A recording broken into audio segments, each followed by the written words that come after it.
الله وبركاته. الحمد لله وكفى وسلام على عباده الذين اصطفى. أما بعد، فأعوذ بالله من الشيطان الرجيم. بسم الله الرحمن الرحيم. وما خلقت الجن والإنس إلا ليعبدون. صدق الله العظيم. وقال النبي صلى الله عليه وسلم: أفضل الأعمال عند الله الصلاة في أول وقتها، أو كما قال عليه الصلاة والتسليم.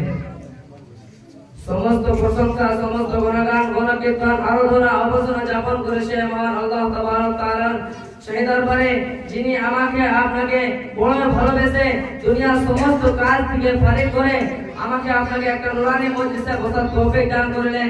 তার সকলে শুকরিয়া আদায় করি আলহামদুলিল্লাহ। তারপরে বলে জানাই ওই মহামানবের প্রতি, যিনাকে সৃষ্টি না করলে কুল কায়নাত